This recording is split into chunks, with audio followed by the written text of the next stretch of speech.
Assalamualaikum warahmatullahi wabarakatuh.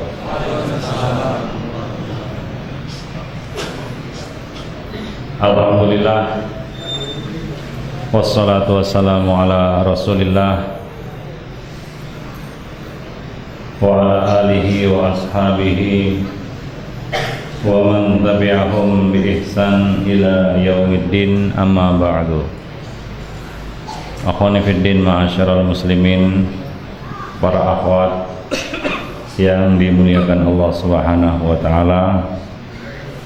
Alhamdulillah, pada kesempatan malam ini kita dapat bertatap muka di dalam majelis yang mulia ini, yaitu majelis ilmu. Kita baru saja mengerjakan sholat maghrib, dan insya Allah kita duduk di tempat sholat kita sampai waktu sholat berikutnya, yaitu sholat isya, yang mana ini merupakan salah satu amalan yang dapat melebur dan menghapus dosa, yaitu intidharus sholati ba'da sholat, menunggu sholat sampai tiba waktu sholat berikutnya. Dan yang paling mungkin kita lakukan adalah antara maghrib dan isya, karena kalau kita amalkan dari isya ke subuh, itu namanya begadang, ya. Dan para salaf mengamalkannya juga antara maghrib dan isya. Maka marilah kita bersama-sama duduk sejenak di majelis ini, majelis nasihat, karena agama itu adalah nasihat. Nasihat itu bermanfaat bagi yang menyampaikan maupun yang mendengarnya, bagi siapa saja. Majelis ilmu adalah majelis yang tidak akan rugi siapapun yang duduk di dalamnya. Apapun motivasinya, tujuannya, dia pasti akan mendapatkan kebaikan dari majelis ilmu. Hum qaumun la yashqa jalisuhum, enggak ada ruginya. Jadi antum duduk di sini jangan ditimbang-timbang, jangan dibanding-bandingkan dengan kegiatan di luar sana. Mudah-mudahan Allah Subhanahu wa taala memberikan kepada kita keberkahan di dalam umur kita, hidup kita, dan Allah Subhanahu wa taala menjaga kita di atas agamanya. Akhwani fiddin, ma'asyiral muslimin, rahimani wa rahimakumullah jami'an. Kita bersyukur kepada Allah atas segala nikmat yang telah diberikannya kepada kita, terutama nikmat hidup. Karena dengan hidup kita masih ada kesempatan taubat. Terlalu banyak dosa-dosa kita yang harus kita hapus satu persatu, minta ampun kepada Allah Subhanahu wa taala. Dan kehidupan ini merupakan peluang untuk memperbaiki diri dan untuk bertaubat kepada Allah Subhanahu wa taala. Orang yang bertaubat itu tandanya adalah dia mengiringi taubatnya dengan iman dan amal soleh. Illa man taba wa amana wa amila amalan solihah, kecuali orang-orang yang bertaubat setelah melakukan dosa. Dosa apapun itu ada peluang untuk taubat, ya. Namun taubat ini ada indikasinya. Indikasinya apa? Iman dan amal soleh.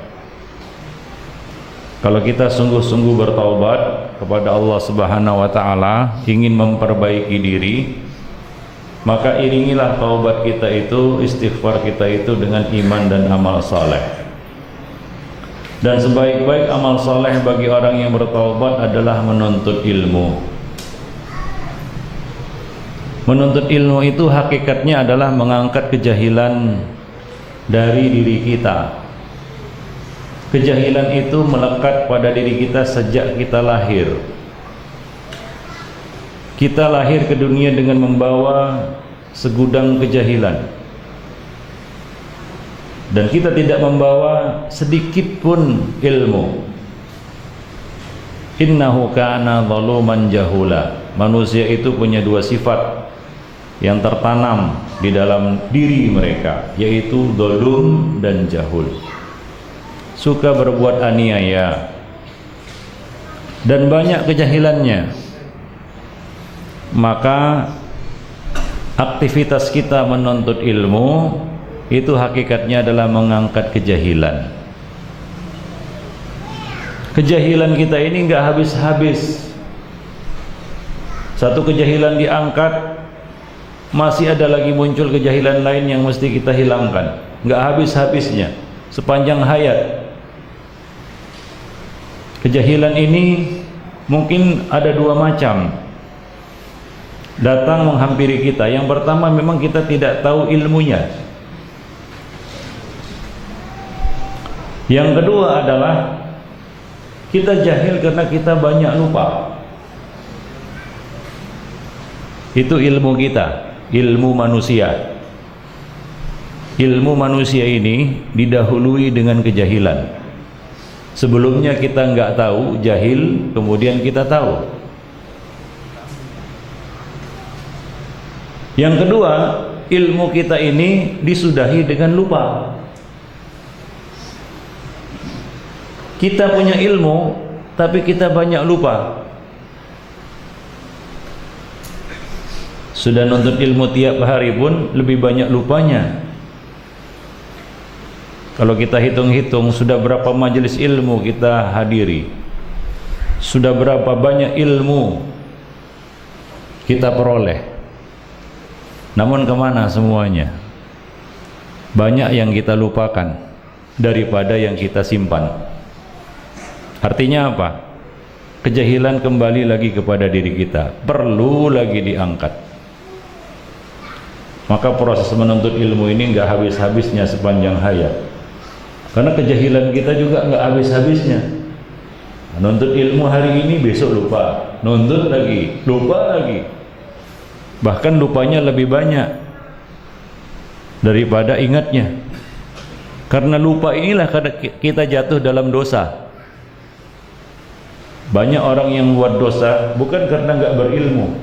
Berilmu dia, tapi demikianlah manusia enggak luput dari dosa, jatuh dalam dosa. Kalau ditanya kenapa kamu buat itu, jawabannya adalah lupa, enggak tahu, enggak ingat, silap.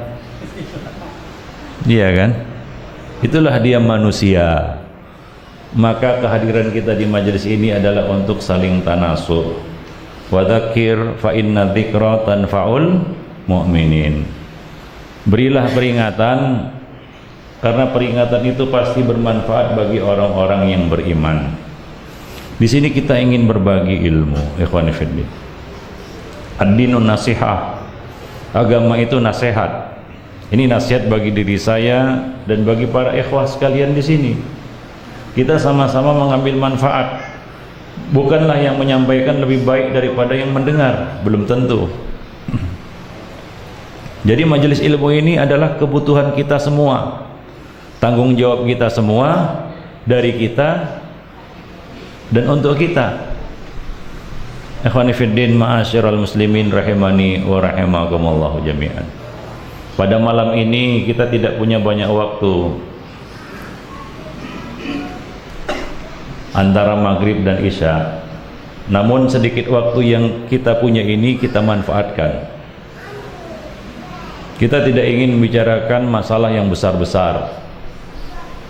Kita ingin membicarakan masalah yang sederhana saja. Sedikit, mudah-mudahan sedikit ini mudah diingat. Karena kalau kita bicara banyak-banyak pun banyak lupanya.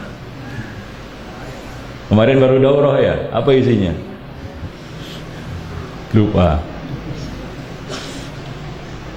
Ikhwan fillah, dalam kesempatan yang berbahagia ini saya ingin menyampaikan sebuah hadis.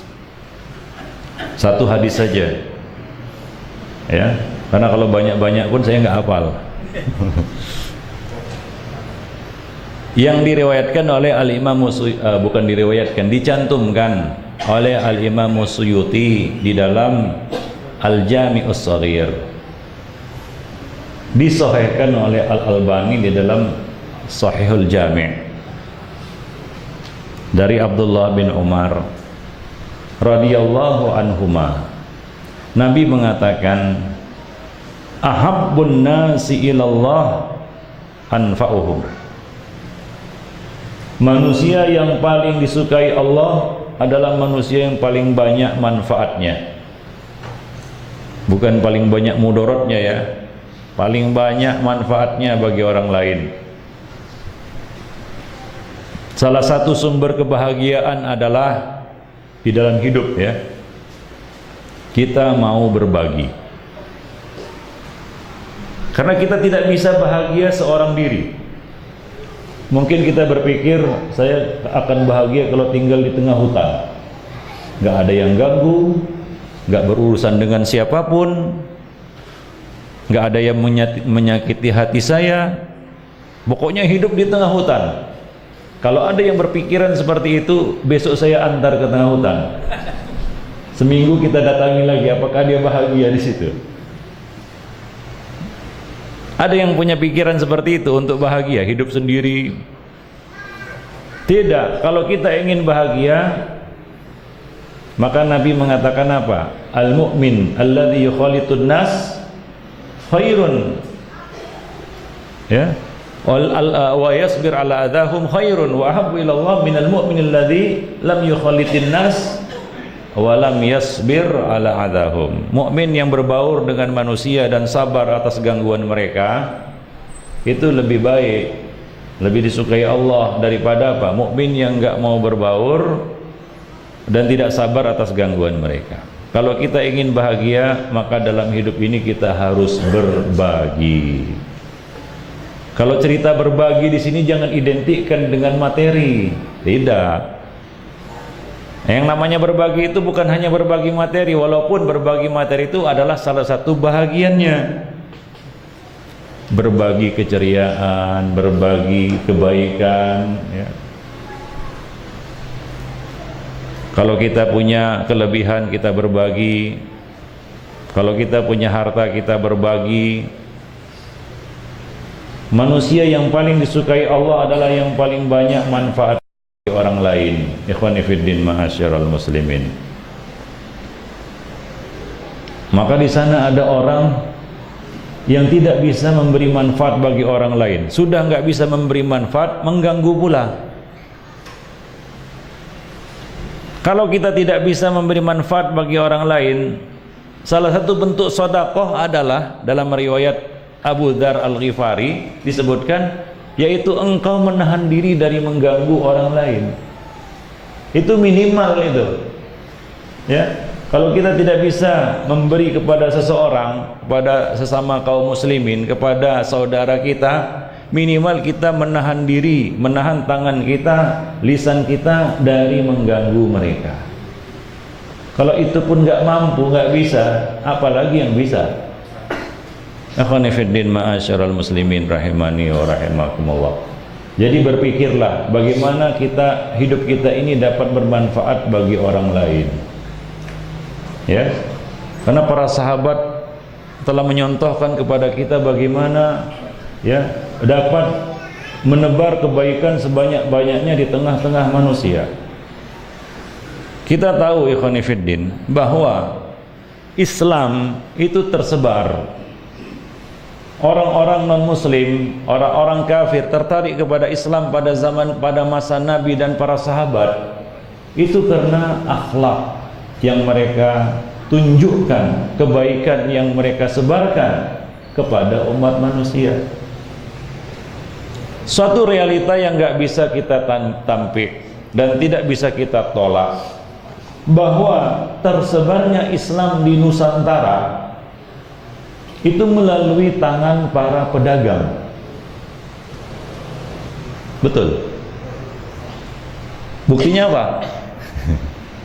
Buktinya Islam itu banyak tersebar di pesisir-pesisir pantai, di mana para pedagang-pedagang, saudagar-saudagar muslim dulu merapat, berdagang, dan mereka menunjukkan etika dalam berdagang, etika Islam di dalam berdagang. Sehingga ini menarik perhatian pribumi yang notabene adalah penganut agama-agama paganisme, seperti ada yang dinamisme, kan, yang animisme, ada yang Hindu, Buddha dan lain sebagainya, belum kenal Islam. Nah, para pedagang ini datang, mereka berbaur, mereka bermuamalah dengan manusia, dan mereka melihat akhlak, kebaikan-kebaikan dari pedagang-pedagang, saudagar-saudagar muslim ini. Maka pedagang-pedagang dulu bukan hanya berdagang, tapi juga berdakwah. Nah, sekarang saudagar-saudagar, pedagang-pedagang ada yang berdakwah. Terbalik sekarang. Ya, juru dakwah yang berdagang. Jual herbal maksudnya, jual madu, itu maksudnya. Ya, kalau antum berdagang, itu ada peluang sebenarnya untuk meraup kebaikan, yaitu apa? Dengan berdakwah. Jangan lupa, dimanapun antum berada, antum bisa menebarkan kebaikan. Anfa'uhum linnas. Contohnya salaf kita di Indonesia, ya, generasi pertama yang menyebarkan Islam di Nusantara ini. Banyak pribumi-pribumi yang tertarik untuk memeluk Islam, termasuk di Palembang ini, di pesisir Sungai Musi. Saya wong Kito Galo juga, dari Ampang Tolu sana gitu. Tapi lama di Medan ini, walaupun lahir di Aceh kan gitu.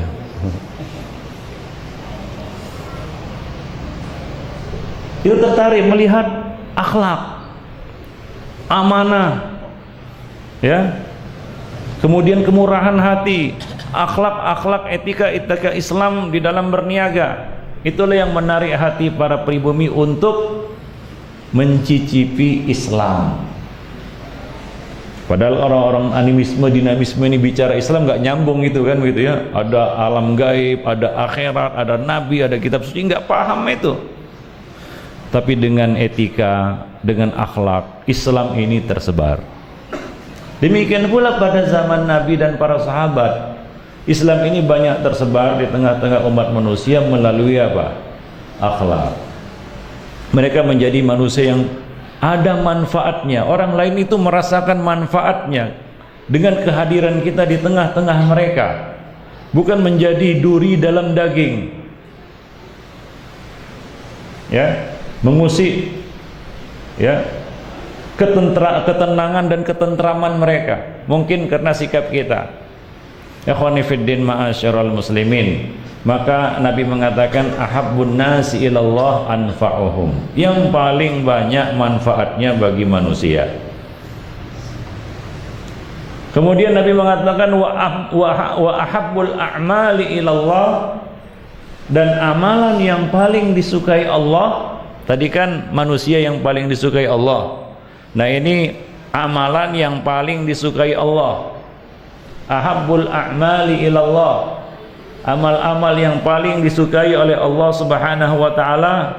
Nabi menyebutkan ada 4. Dalam hadis ini disebutkan ada 4. Nabi mengatakan sururun tudkhiluhu ala muslimin.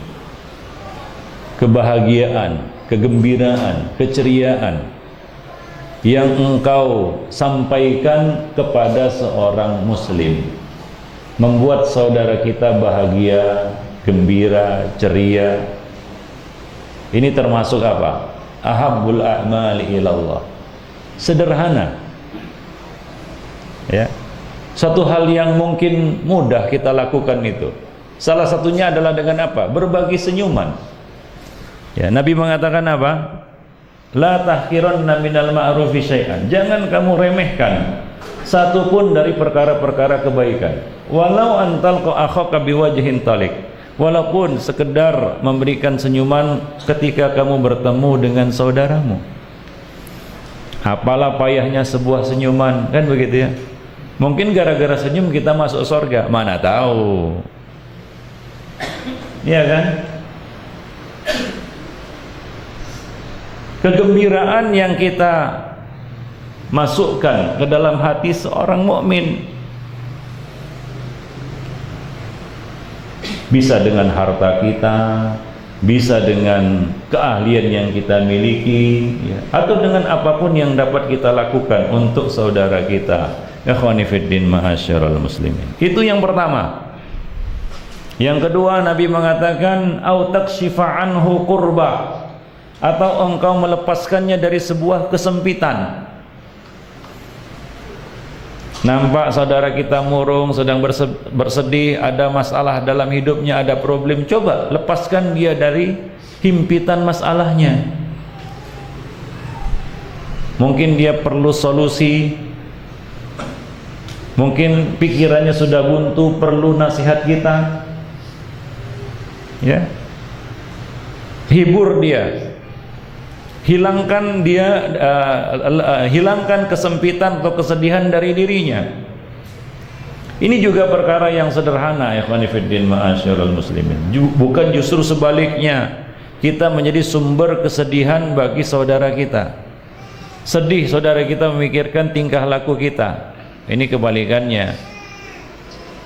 Amal yang paling disukai Allah itu adalah kita melepaskan kesempitan dari saudara kita. Itu yang kedua. Yang ketiga, Nabi mengatakan au tadruda anhu jau'an, atau engkau mengusir rasa lapar darinya, yaitu berbagi makan. Hingga para salaf dahulu mereka selalu berbagi. Ibnu Umar tidak pernah berbuka puasa sendirian, selalu mengajak orang lain untuk berbuka puasa bersama, walaupun berbagi hanya sepotong roti. Ikhwani fiddin ma'asyiral muslimin. Mengusir rasa lapar dari saudara kita. Itu yang ketiga. Yang keempat, Nabi mengatakan au taqdi anhu dainan, atau engkau melepaskannya dari belitan hutang. Ini ada beberapa macam. Yang pertama, kita membantunya langsung dengan harta kita hingga terlepaslah dia dari lilitan hutang. Yang kedua, ternyata dia itu berhutang sama kita, lalu kita lepaskan dia, kita bebaskan dia dari hutang. Yang ketiga, kita menunjukkan orang yang dapat melepaskannya dari lilitan hutang tersebut. Ikhwani fiddin ma'asyiral muslimin, rahimani wa rahimakumullahu jami'an. Itu empat amalan yang Allah Subhanahu wa taala paling sukai. Ahabbul a'mal ilallah.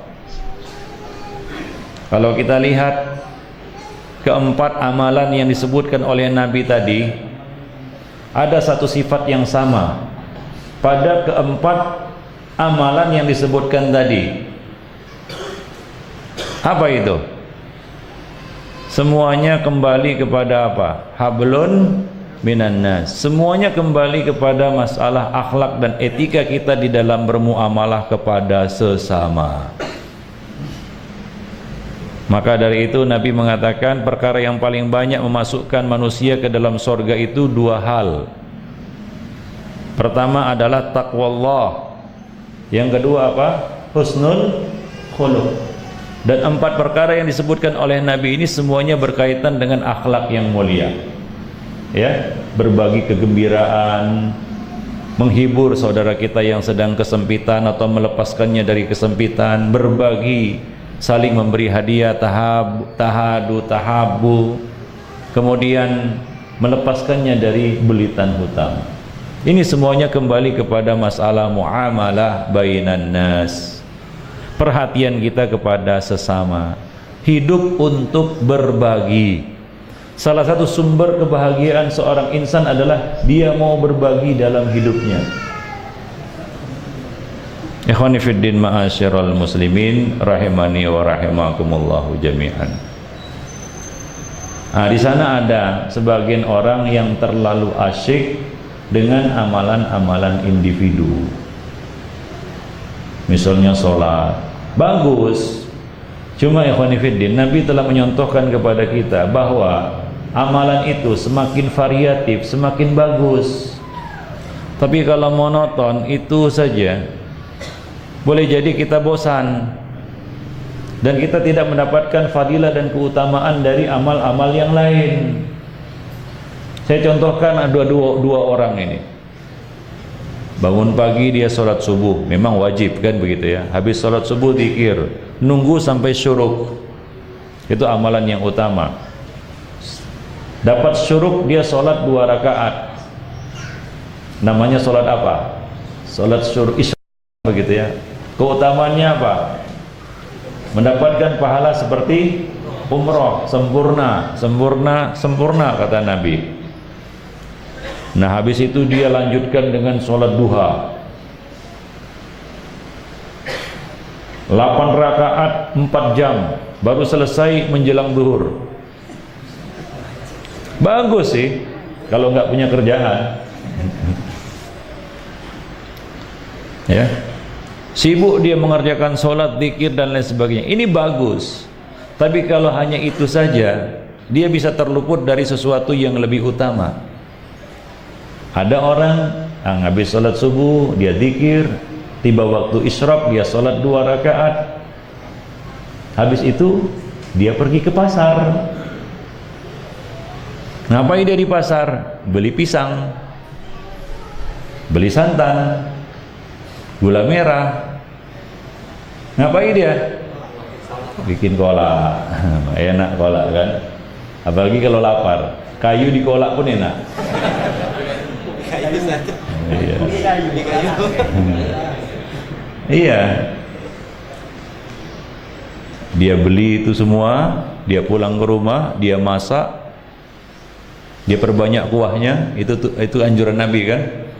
Lalu dia bagi kepada tetangga, kasih kanan, kasih kiri, kasih depan, kasih belakang, kasih atas, kasih bawah. Kalau tinggal di rumah susun, berbagi dia. Wah, tetangganya pun senang kan begitu ya. Wah, fulan ini sering berbagi makanan. Simple, ikhwan fillah. Kalau saya tanya mana yang lebih utama, yang pertama atau yang kedua? Ya, kalau sholat duha dia juga sholat duha karena isyraq itu termasuk bagian sholat duha. Cukup dia 2 rakaat saja kan begitu. Sholat isyraq kan 2 rakaat. Habis itu dia berpindah dari satu amalan kepada amalan yang lainnya. Fa idza faraqta fansab. Selesai kamu dari satu kebaikan, berpindah kepada kebaikan yang lain. Dia senang, orang lain pun bahagia. Ya, tetangga-tetangganya pun bisa tersenyum, bisa mencicipi apa? Kolaknya, kan begitu. Maka Nabi mengatakan, ya nisa'al muslimat la tahkiranna jaratun li jaratiha walau firsinashat. Wahai wanita-wanita muslimat, janganlah seseorang dari kamu itu meremehkan pemberiannya kepada tetangganya, walaupun hanya sekedar kikil kambing, bukan dagingnya, kikilnya. Jangan dia remehkan itu, ikhwan fillah ma'asyiral muslimin. Nabi juga menganjurkan kalau kamu memasak maka perbanyaklah apa? Kuahnya. Untuk apa? Kuahnya atau piringnya? Kuahnya. Untuk apa? Untuk berbagi. Ya, untuk berbagi. Kasih tetangga kan begitu ya. Mereka pun senang, kita pun senang, sama-sama bahagia. Karena kan kita mau masuk surga kan rame-rame, enggak sendirian. Ya, mau masuk surga sendirian, sepi nanti. Rame-rame. Ikhwan fillah ma'asyiral muslimin. Ya, karena ada orang yang mengklaim surga sendirian, semuanya masuk neraka kecuali dia. Ya, semuanya sesat kan begitu ya. Ya, ada juga yang sesat kan begitu. Cuma kita ini punya tugas, misi di muka bumi ini, yaitu menebarkan kebaikan. Yang tersesat kita arahkan ke jalan yang lurus, yang salah kita nasihati. Itulah fungsinya persaudaraan di dalam Islam. Ikhwani fiddin ma'asyiral muslimin rahimani wa rahimakumullah jami'an. Itu tetangga kalau kita baiki seperti ini, fitnah apapun yang dialamatkan kepada kita, nggak percaya dia, maka datanglah provokator kan begitu ya. Di inilah, difitnahlah kita kan itu. Oh, itu hati-hati si fulan itu Wahabi itu. Karena tetangganya ini sudah sering dapat kolak kan begitu ya. Dia bilang ya nggak apa-apa lah Wahabi yang baik hati katanya kan gitu. Mereka nggak akan percaya, mereka nggak akan termakan dengan provokasi-provokasi seperti itu kalau muamalah kita baik kepada sesama. Tapi kalau kita orang yang eksklusif, nggak kenal kanan kiri, nggak mau, seolah-olah kita hidup di hutan belantara, nggak menganggap mereka sebagai manusia, itu kalau ada provokator itu seperti api disiram minyak, langsung meleduk dia, buk gitu. Besok-besoknya di demo dan dikeluarkan dari kampung itu, ya kan? Kan banyak peristiwa kayak gitu. Begitu masuk fitnah, ya, diprovokasi, oh di fitnah lah kita katakan ya, oh langsung di demo sama diusir dari kampung itu. Memang kalau kita urut-urut sejarahnya, ternyata apa? Ya orang ini ternyata eksklusif, hidup seolah-olah di hutan belantara, yang lain bukan manusia, monyet kali kan begitu. Ya kalau kita manusiakan manusia, mereka itu punya hati juga, mereka bisa menilai ya khonifuddin ma'asyar. Kalaulah muamalah kita, dakwah kita itu dakwah bilhal, karena dakwah bilhal ini lebih tajam daripada dakwah bil lisan. Nggak ada hati manusia yang nggak tersentuh dengan kebaikan. Setuju atau tidak? Maka coba lihat ikhwan fillah, 4 amalan yang paling disukai Allah Subhanahu wa taala. Semuanya berkaitan dengan muamalah. Dalam hal ini di malam ini kita berbicara tentang tetangga gitu kan. 4 perkara ini antum lakukan kepada tetangga, niscaya dia akan menjadi pembela antum. Boleh jadi lama kelamaan, lambat laun dia akan menerima dakwah antum, kata-kata antum. Dia berbagi keceriaan, membuat dia bahagia, kan begitu ya. Dia sedang kesempitan, kita bantu dia. Sedang sakit, kita jenguk dia. Walaupun mungkin dia membenci kita dan tidak sepaham dan sejalan dengan kita. Berbagi makanan, lagi ada makanan, ya kita nggak tahu dia sedang lapar atau tidak. Maka apa kata Nabi, laisal mu'min alladzi yashba', ya, bukanlah seorang mukmin dan dia yang mana dia itu kenyang sementara tetangganya lapar di sisinya. Ikhwan fillah ma'asyiral muslimin. Hal-hal yang sepele dan sederhana seperti ini kadang-kadang kita abaikan. Lalu kita bicara yang besar-besar, mau buat ini, buat itu, menegakkan ini, menegakkan itu, labrak ini, labrak itu, kan gitu ya. Hal yang sederhana ini saja kita abaikan. Kadang-kadang kita ini dijebak dengan semangat yang berlebihan, semangat, tapi kadang-kadang kurang terarah. Ikhwani fiddin ma'asyiral muslimin, maaf, ini adalah masalah yang dihadapi oleh banyak salafiyin di berbagai tempat. Saya keliling-keliling ya, dengar-dengar ada kasus di sana, rata-rata usut punya usut, ternyata apa? Kesalahan sebenarnya kembali kepada para ikhwah itu sendiri. Muamalahnya kurang baik. Harus sabar kita ini di dalam, apalagi zaman-zaman sekarang. Apa kata Nabi? Sayati alaikum zamanun, akan datang kepada kamu satu zaman di mana ya orang yang memegang agamanya, al-qaimu ala dinihi kal apa? Kal qabidil jamar, seperti memegang bara api. Begitulah kita memegang agama kita hari ini. Harus sabar. Saya inna min waraikum ayyamas sabri, kata Nabi. Di hadapan kamu nanti ada hari-hari yang harus kamu jalani dengan penuh kesabaran. Salah satu bentuk sabar adalah as-sabru 'alal adzafi. Itu usulus salasa. Kalau di kajian-kajian salaf itu buku pertama yang dikaji gitu, usulus salasa. 1 ilmu, 2 amal, 3 apa? Dakwah, 4 apa? Sabar. Sabar tinggal nama, Sabarudin. Di alam nyata nggak sabar kita menghadapi manusia-manusia. Ikhwani fiddin ma'asyar, ya sabarlah. Karena ahlul batil lebih banyak, lebih dominan daripada ahlul haq.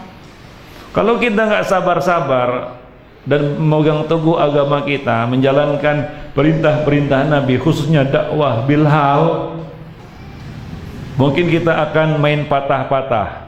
kurang sabar menghadapi manusia. Ya sudah, main fonis saja, kafir kafir, bodak badik, kan begitu ya, tohdar tahdir. Akhirnya cuma dia yang masuk surga, yang lain masuk neraka. Kawan sendiri pun dia apa? Ditelannya.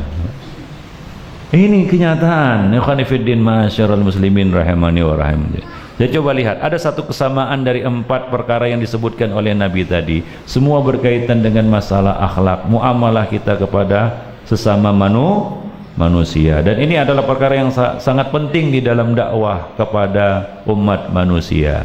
Kuntum khairu ummatin ukhrijat linnas. Kamu itu adalah sebaik-baik manusia yang dikeluarkan untuk umat manusia. Yang terbaik itu harus istimewa, berbeda dengan yang lain. Yang terbaik itu adalah orang yang dapat mentransfer kebaikannya kepada orang lain.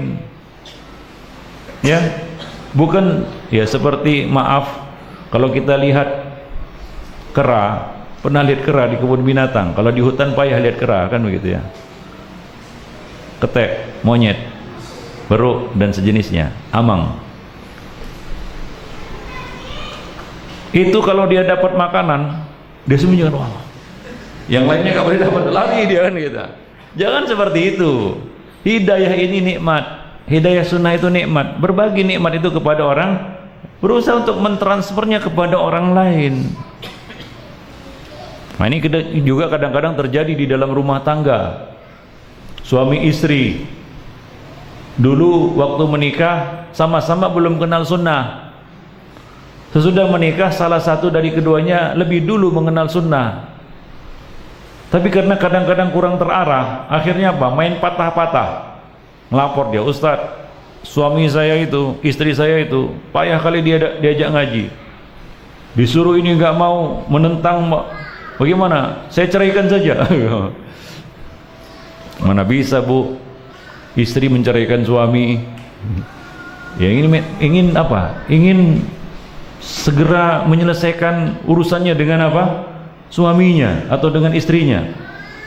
Saya katakan sabar. Saya tanya dulu kepada ibu tersebut, pada istri tersebut atau suami tersebut, dulu waktu memilihnya, apakah memilihnya karena agama? Jawabnya enggak. Dulu kami sama-sama brengsek. Maksudnya sama-sama enggak kenal agama. Nikah pun karena pacaran. Iya kan? Sama-sama enggak sholat, sama-sama buka aurat, gitu ya. Lalu jalan, dia lebih dulu dapat hidayah sunnah, nikmat sunnah. Maka enggak arif kalau kita langsung campakkan pasangan hidup kita itu dengan mengatakan, wah ini nggak berguna lagi nih. Ini namanya ada uang abang saya, nggak ada uang abang ditendang. Habis manis sepah dibuang. Berbagi, sabar. Karena dulu kita juga seperti itu, dan kita memilihnya bukan karena agama. Lain halnya kalau dulu kita pilih dia karena agama, di tengah jalan berulah. Nah, ini baru kita berhak untuk mengkomplain. Ya, ini dulu sama-sama nggak kenal sunnah, ya berbagilah, sabar dan berusaha untuk menariknya kepada sunnah. Ikhwani fiddin ma'asyiral muslimin rahimani wa rahimakumullahu jami'an. Nah, kemudian Nabi mengatakan di akhir hadis itu, wallahi, kata Nabi, demi Allah, la an amshiya ma akhil muslim fi hajatin lahu hatta usbituha ahabbu ilayya min an a'taqifa syahran fil masjidi fi hadzal masjid atau fil masjidi. Demi Allah, kata Nabi, seandainya aku berjalan bersama saudaraku seorang muslim untuk membantunya, ya, untuk membantunya dalam satu keperluan atau hajat, sampai hajat itu selesai, yaitu membantu urusannya sampai selesai, itu lebih aku sukai, kata Nabi, daripada aku beriktikaf di masjid ini, yaitu Masjid Nabawi, selama 1 bulan. Saya tanya dulu, ada yang pernah iktikaf di Masjid Nabawi 1 bulan? Hah? Ada? Nggak ada ya, saya juga belum. Sebulan, bayangkan. Iktikaf di Masjid Nabawi, satu kali sholat aja berapa? Berapa kali lipat? 1000 kali lipat daripada sholat di tempat lain. Ini iktikaf dia di Masjid Nabawi 1 bulan.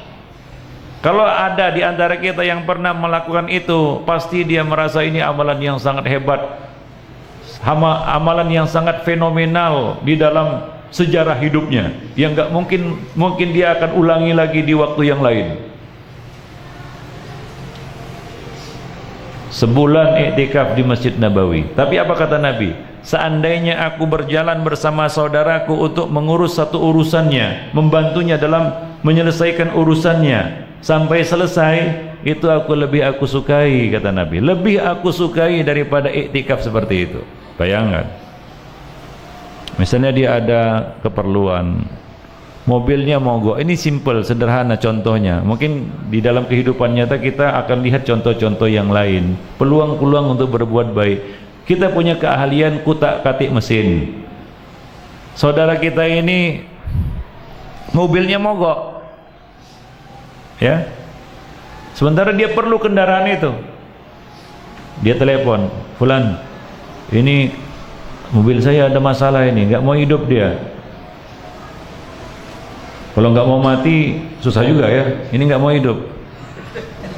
Gimana ini?"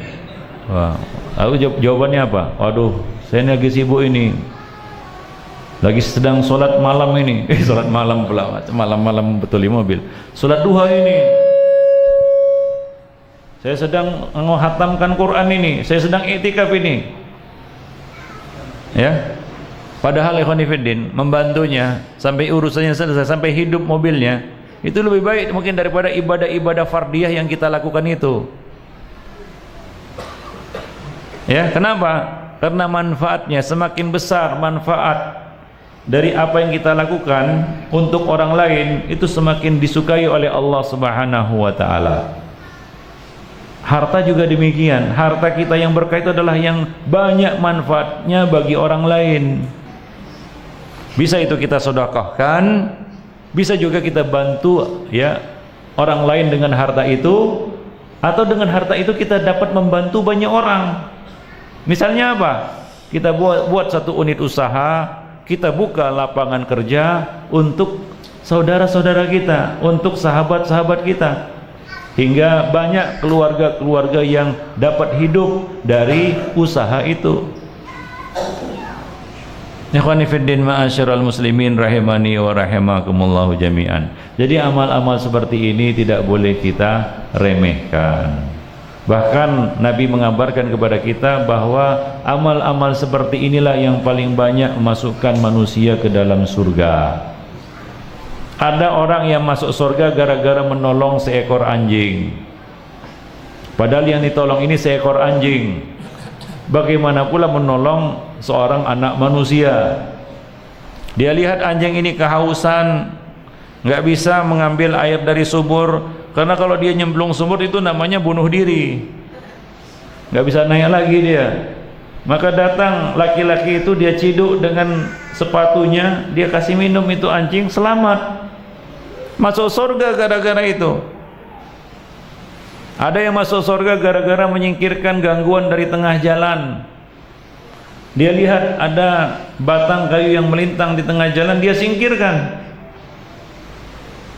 Dia berkata dalam hatinya, ini dapat mengganggu orang yang lalu lalang, dia singkirkan itu. Gara-gara itu dia masuk surga. Ikhwani fiddin ma'asyiral muslimin. Sederhana ya, tapi kita nggak tahu ikhwani fiddin, amal mana yang membuat Allah itu ridho kepada kita, dan dengan itu Allah memberikan rahmatnya kepada kita, dan dengan rahmat Allah itu kita dimasukkannya ke dalam surga. Kalaulah kita tahu amal itu apa, ya mungkin akan mudah urusannya. Tapi kan kita nggak melihat kopekan Lauhul Mahfuz. Ada yang sudah lihat kopekan Lauhul Mahfuz? Kalau ada enak juga gitu ya. Tahu kita, oh amal ini ternyata nggak ada, nggak tahu kita. Maka Apa kata Nabi? La tahqiranna minal ma'rufi syai'an. Dan 4 amalan yang paling disukai Allah itu semuanya berkaitan dengan apa? Hablun minan nas. Bagaimana hidup kita ini dapat bermanfaat bagi orang lain. Ikhwani fiddin, ma'asyiral muslimin, rahimani wa rahimakumullah jami'an. Nah, demikianlah ya, mudah-mudahan apa yang kita sampaikan tadi menjadi pencerahan bagi kita semua, dapat kita amalkan dalam kehidupan kita, dan mudah-mudahan kita menjadi orang yang paling dicintai Allah, yang disukai dan dicintai oleh Allah, yaitu hamba yang ada banyak manfaatnya bagi orang lain. Apapun kedudukan kita, status sosial kita, dimanapun kita berada, sebagai apapun kita, apapun yang kita lakoni di dalam kehidupan ini, itu dapat kita gunakan untuk berbagi kebaikan. Jadi pedagang bisa memudahkan pembeli, kan begitu ya. Jadi pembeli juga bisa. Jangan nawar sadis-sadis. Ini kadang-kadang ya kita sedih itu melihat penjual buku. Kalau urusan jual buku itu banyak keceknya istilahnya, banyak uloknya, banyak tingkahnya. Ini berapa ini? Diskonnya bisa nggak 70%? Padahal kalau beli barang-barang dunia lainnya nggak ada tawar-tawar, nggak ada minta diskon-diskon. Pergi ke swalayan, masukkan barang semua, nggak ada tanya-tanya diskon, minta diskon kepada apa namanya yang kasir itu. Kak, ini diskon ya 70%, nggak ada. Tapi kalau beli buku agama, diskonnya besar kurang besar. Ini ada diskonnya nggak? Ada. Berapa? 30%, 80% boleh nggak? Gratis saja lah.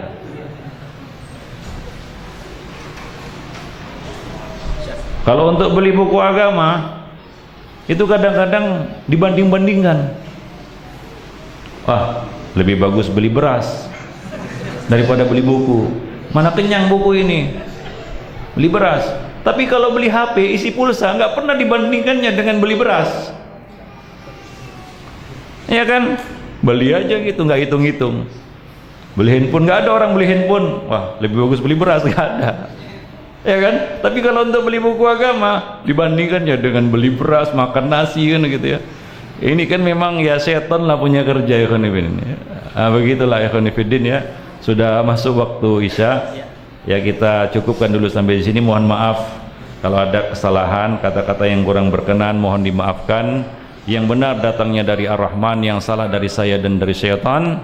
Wabihi nasta'inu alaihi tuqlan wallahu musta'an. Subhanakallah bihamdik asyhadu an la ilaha illa anta wa astaghfiruka wa atubu ilaik. Wassalamu alaikum warahmatullahi wabarakatuh.